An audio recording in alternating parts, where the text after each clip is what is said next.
Hey, I'm Nathan from Vanderlands, and today I'm going to show you how to use the wetting combination of dreams. This is the products that we use monthly in the professional world to help condition our soil to grow the healthiest roots possible. And when you win in the soil, you win on the surface.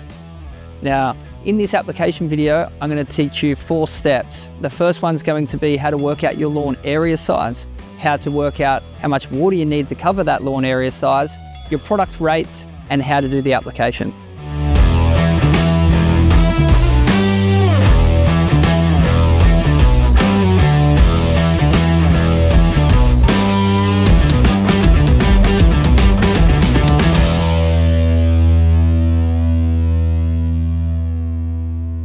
All right, step 1, working out your lawn area size.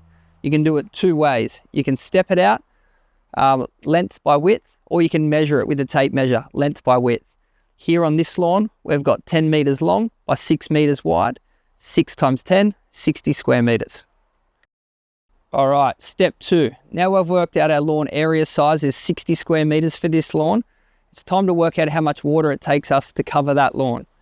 Now, very important when starting off, that you always have a flat fan nozzle to get the best out of these products, and fill your sprayer right up to the very top with water only. When spraying your lawn, you want to walk at a nice even pace, holding the nozzle 40 centimeters off the ground, working from your furthest point away to where you want to finish. So step 3, working out the application rates for the clay soil wetting agent combo. This one's very simple. It is 100 ml per 100 square meters of each product. So for this lawn size of 60 square meters, I need to make 60 ml of Gyp Flo, 60 ml of Propel, and 60 ml of Seaweed, mixed in with that 2 liters of water that we got from our water tests. Putting them together, spraying it on the lawn, we're ready to make the magic happen. So this is step 4, the application process.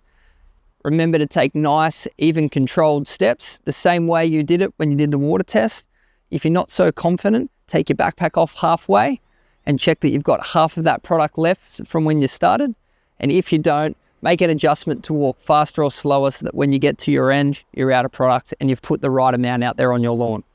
Alrighty, now that you've applied your wetting agent combo, it's very important that you now put it into the soil. Whether that's washing it off the leaf with the hose or putting the sprinkler on for 15 minutes, it needs to get into that soil to work its magic.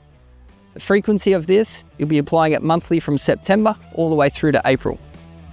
To stay consistent with these applications, I know your grass is going to be able to hold nutrition, pull through unwanted water, and also hold moisture around that soil particle that is key in those hotter periods that we're going to have this year.